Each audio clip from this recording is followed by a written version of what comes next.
We all have that one class every year that we dread giving. You know, you're halfway through it and you're not really sure what you're saying. You're not sure you believe what you're saying. We know we're saying what's in the book, but you're not really sure you believe it and you feel kind of uncomfortable. There's that one class you dread. When I've talked to a lot of macro instructors, the overwhelming majority of them tell me that one class for them is the day that they have to teach a business cycle model. And so I think that means that we've got two choices. Fix it or replace it. Thinking about what those two choices really mean, fix it means, is there a way that we can modernize what most of us teach in introductory economics, the aggregate demand, aggregate supply approach? Can we modernize that in a way that it actually rings true and describes the world that our students are in? Replace it means, why don't we teach them the business cycle models that real economists at the Fed or Treasury or on Wall Street actually use? And I want to talk about each of these paths. So let's start with fix it, modernize it. Let me tell you the part where I feel most fraudulent teaching. I teach the aggregate demand curve. And there's a point where I have to say, well, why does the aggregate demand curve slope down? And I always have to reread the textbook just before I teach this because I always forget. That gives you a sense that I may not believe it. And here, the problem is that we've inherited a bunch of stories from the 1960s. But those stories may not actually describe today's economy. So the first story we tell is the interest rate effect. The interest rate effect says the Fed sets a fixed money supply, M bar. Well, if the price level were to rise, the real money supply then falls. And if the real money supply falls, then the real interest rate will rise. And if the real interest rate rises, that's going to lead to more aggregate demand. Okay? The problem with this story is the first sentence that I have to say is the Fed sets a nominal money supply target and sticks with it, which was approximately true in 1968. It hasn't been true in decades.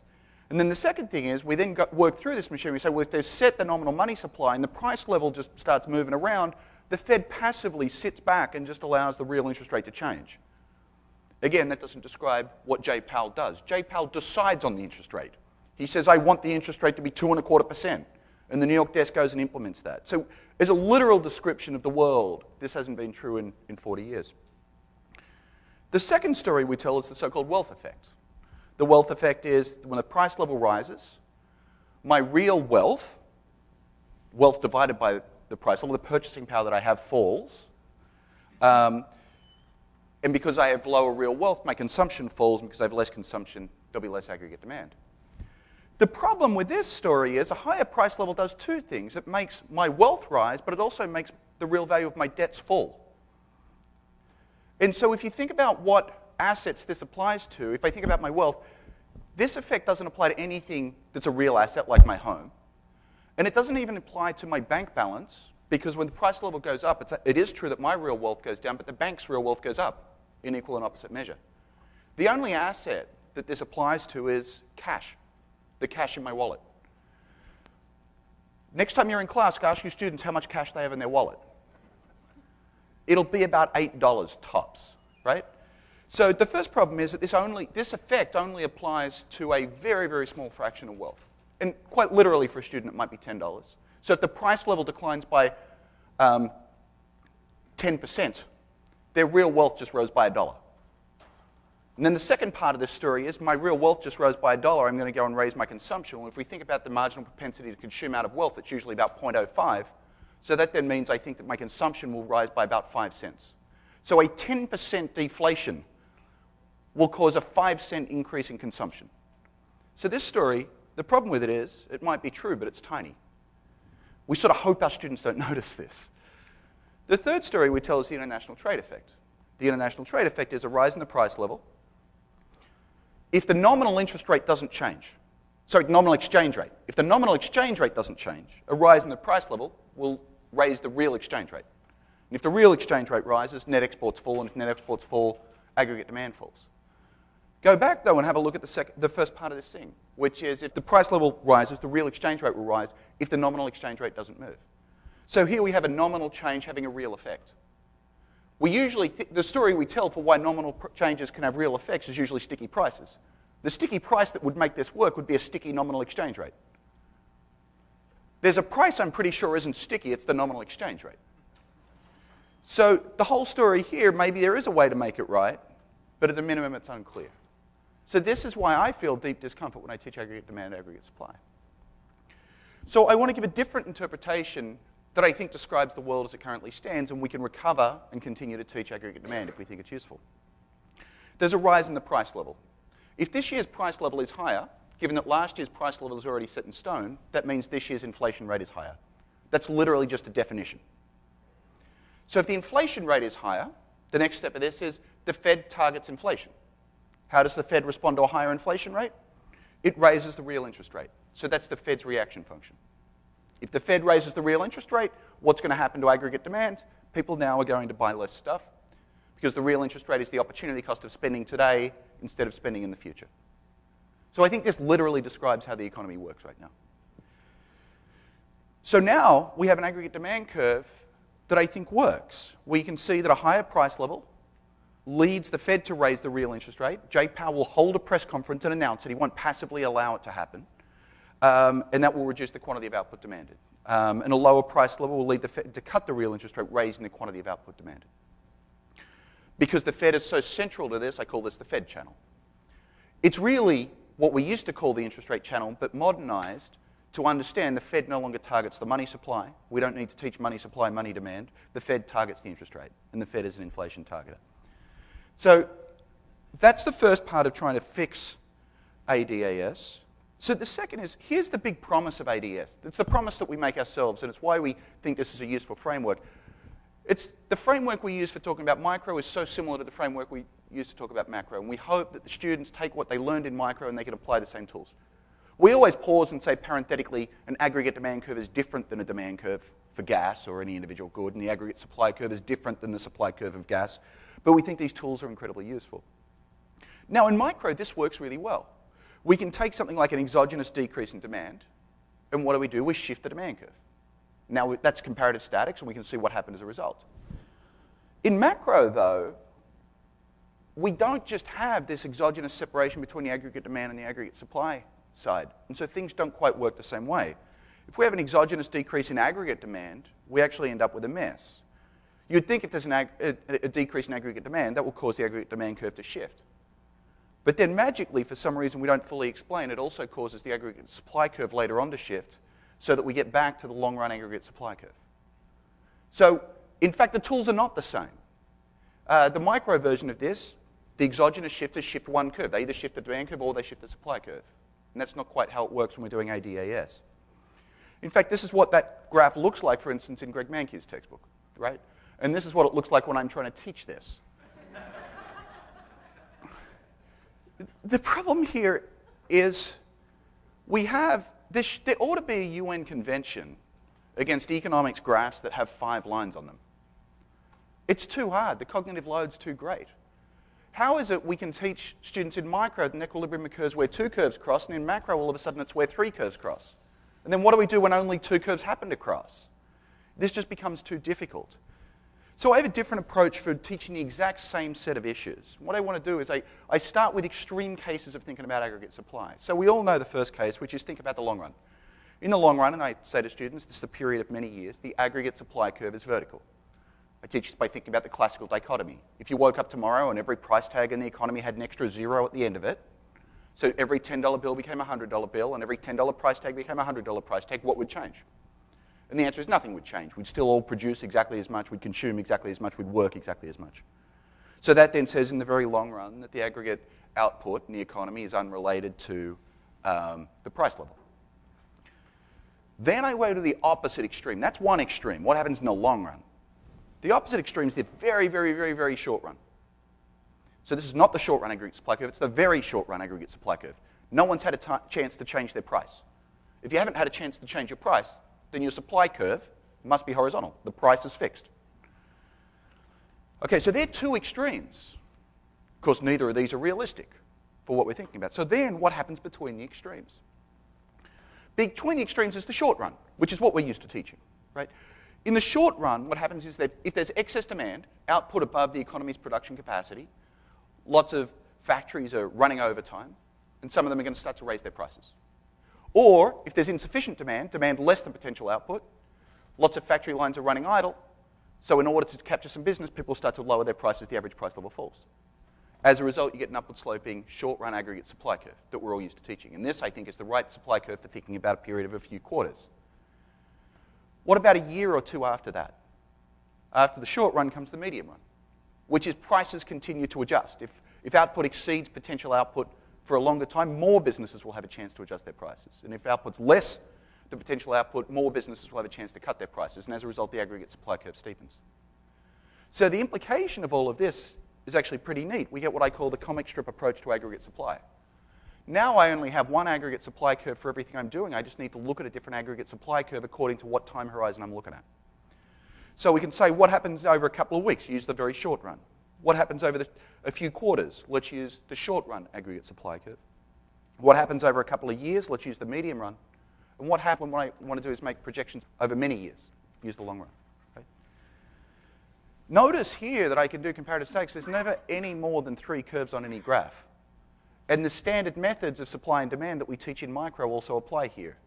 If there's a demand shock, the only curve that's moving here is the demand curve, the aggregate demand curve, which is how we teach in micro.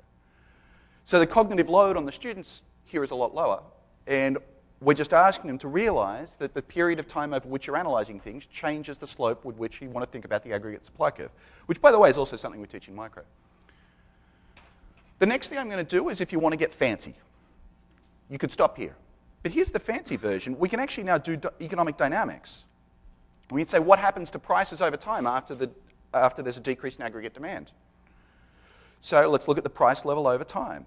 Well, initially, the price level doesn't fall at all in the very short run, because in the very short run, no one's changed their prices. What then happens in the short run? Watch that arrow. Let's just move that arrow down. What happens in the medium run? We see how far prices fall, and what happens in the long run? Prices fall even further. So we can now just draw the curve, and we actually have a dynamic prediction for what's going to happen to the price level over time following an aggregate demand shock. And we can do that not just for prices, but we can also do that for output. So in the very short run, if aggregate demand decreases, as it did following the collapse of Lehman Brothers, you'll see GDP decline. And in the short run, there'll still be a GDP decline, but it'll be a little bit smaller. In the medium run, there's still a GDP decline, but it's smaller still. And in the very long run, the economy fully recovers. That's the classical dichotomy once again.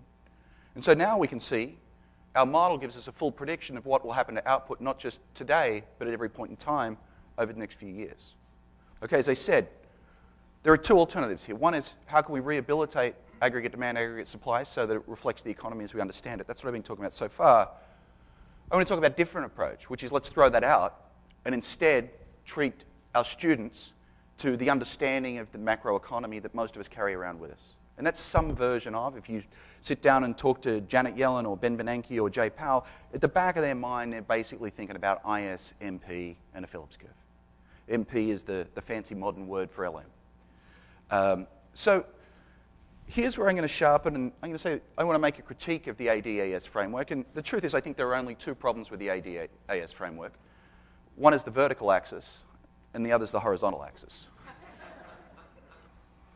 The vertical axis is the aggregate price level. What is the aggregate price level? Have you ever seen it? I mean, is it a concrete thing? Can you pick it up? Can you observe it?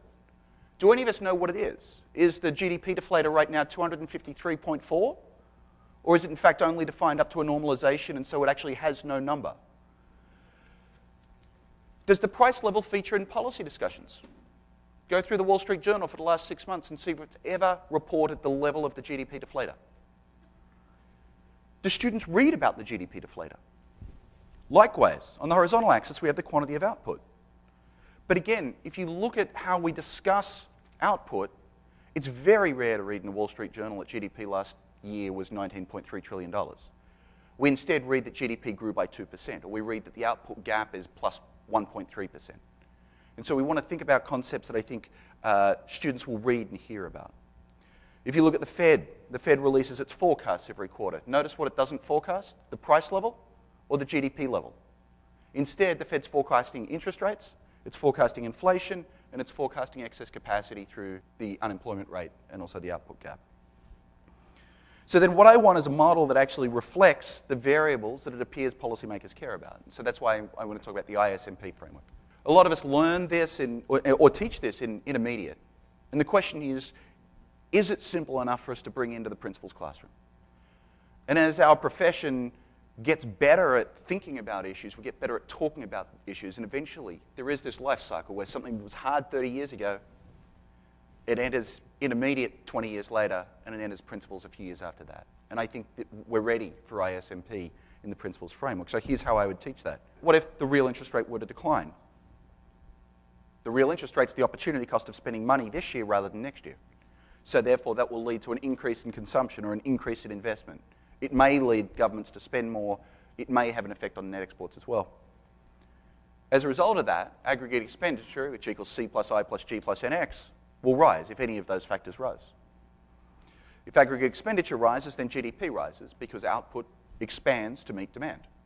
And if output rises, given that potential output is determined by deeper factors, supply of capital, supply of labor, and so on, that tells me that the output gap rose. So that's the whole lesson. All I need to do now is graph it. So let's graph it. We have the real interest rate on the vertical axis and the output gap on the horizontal axis. And then I get to pause and say, actually, this will look familiar because what's on the vertical axis is a price. A real interest rate is a price. It's the opportunity cost of consuming today relative to tomorrow. What's on the horizontal axis is a quantity. Guys, you're kind of used to thinking about these issues. And so what we have then is an IS curve, which you can think of the IS curve as being like a macroeconomic demand curve, which is the higher the cost of spending money today, the higher the opportunity cost of spending money today, that's the real interest rate, the less of it people will do. That's the IS curve. I want to convince you it's also easy now to teach the monetary side of things. And partly that's because we've progressed from the LM curve and needing to understand the plumbing of what's going on in money markets to simply understanding that the way monetary policy works today is the Fed sets the real interest rate. So we start with the Fed setting the risk-free interest rate. I want to be careful there. It's not the only player in financial markets. So that's Jay Powell's job. In addition, financial markets add a risk premium. You and I don't get to borrow in federal funds markets. That's the job of financial markets and the financial sector. The sum of the risk-free interest rate plus the risk premium that's determined in financial markets is the real interest rate that consumers and businesses face. So the MP curve simply shows you the real interest rate that consumers and investors face. What's great about this is it's then really easy to talk about things like monetary policy. What if the Fed raises interest rates? The purple arrow gets bigger. The MP curve shifts up. Or, and I think this is absolutely critical, we've spent the last 10 years since the financial crisis saying we need to bring the financial system back into the macroeconomic models we teach our students. We now have a way of doing it because the risk premium's there. So what happens when Lehman Brothers collapses? The green arrow gets bigger. And so now we can talk about financial crises within our macro models as well. So when you put everything together, you get two curves and they cross. And we're kind of used to how to think about equilibrium. It's going to be where the two curves cross. What I hope I've done at this point, some of us worry that ISMP is too advanced for principal students. What I hope I've done is convinced you actually it's pretty achievable. Not only that, it probably involves stretching the truth a little less than sometimes when we teach ADAS. So what are the advantages here? The first is what we're teaching our students is echoed by what they read in the media and ongoing policy debates. And so you're not fighting against newspaper articles. You're using them in support of this business cycle model I'm teaching gives you insight and will help you read the Times, the Journal, the Economist, Fed statements, Treasury statements, and so on. The second is, there's that embarrassing point when you're teaching aggregate demand, aggregate supply, when you say, well, here's the equilibrium output level and here's the equilibrium price level, and a student says, doesn't the economy grow? Isn't the price level always rising? Aren't ongoing output growth and ongoing price growth the natural feature of modern economies? But you've just shown a static diagram that shows an equilibrium output level and an equilibrium price level that don't change. So in an ISMP framework, that's easy to deal with because the horizontal axis is the output gap. So what's going on in the background is trend growth, and trend growth doesn't upset the output gap. So we can have trend economic growth, and inflation has no role here. Inflation's going to come in instead when we talk about the Phillips curve. By contrast, this now has really breached all UN conventions. In a standard framework, and this is Greg Mankew's book here, you need 6 lines on a page in order to explain that it's possible for the ADAS framework to be true and economic growth to also occur in a period of inflation. It's too hard. The other thing this does is it gives us a clear pedagogic separation between long-run economics and short-run. So most of us stand up at some point and we teach some version of economic growth or a solo growth model or something like that, and we say long-run output is determined by the supply of labor, the supply of capital, and the technology for combining them. That's what determines output. Then we teach ADAS, in which the horizontal axis is output. And so then we say output's determined by aggregate demand and aggregate supply. And so when you see students get confused, of course they should be confused because we've given them two models to describe the same variable. What we can do here is, because now the business cycle variable we're focusing on is the output gap. That's the short run, and all the solo growth model, economic growth stuff is all about potential output. We have a different theory for the blue line than for the red line. They're different phenomena. The next advantage is that we're going to focus on variables that students actually observe. Again, the aggregate price level, none of us have ever seen it, but we sure as heck know what the inflation rate is, the interest rate is, and excess capacity or unemployment or the output gap or some measure like that. Are things we talk and think a lot about. The ISMP framework, the way we've described it, gives us a useful, clear way of thinking about the implications of a financial crisis. It's going to shift the risk premium and shift the MP curve. So our models now include a financial sector and financial crises. ISMP is easy to integrate with the Phillips curve. So when you teach ADAS, the price level is pinned down in equilibrium. So it's not clear how you can think about inflation. Here, ISMP tells you what the output gap will be. Once you know the output gap, trace it down to the Phillips curve, and that'll tell you what inflation is going to be. So you can combine ISMP with the Phillips curve, what I sort of call the Fed model. And for the macroeconomist among us, this is what, in graduate school we'd call the three-equation new Keynesian synthesis. And if you look at the simple models that folks like Mike Woodford write down or that are actually run by the Fed, they are versions of that three-equation model. So now we're also bringing the students to the cutting edge. And the final things are, if we teach this model in the first year, we don't have to then confront them in the second year and say, hey, when we taught ADAS, we didn't really mean it. Could you learn ISMP instead? And for me, the final advantage is I get to teach authentically, because I get to describe business cycle fluctuations using the exact tools I use to think about them. And I got to tell you, I'm a much better teacher when I teach authentically. So, this talk started with these two questions. Can we improve and modernize the traditional ADAS approach? And I think the answer is yes. And can we teach the Fed's approach in a principles class instead? It's an either-or choice. And I think there the answer is yes. I want to come back to this because this is, as you well know, Betsy Stevenson and I are just putting out right now a Principles of Economics textbook. And so what is it we do in that book? We construct it exactly this way. It's a choose-your-own-adventure, which is if you're convinced by the argument that ISMP is teachable and useful and the right approach for teaching business cycles, we have the only Principles of Economics textbook that will allow you to do that. That's the top pathway. We'll start with one chapter teaching ISMP and another chapter that teaches the Phillips curve for a richer understanding of inflation. And if you prefer to teach ADAS, but you want a somewhat more modern treatment that you can teach more authentically, we have a different pathway there. And then we just need to make sure that whatever that understanding is, enough to equip you to carry through and analyze monetary and fiscal policy in later chapters, which we do. So let me stop there.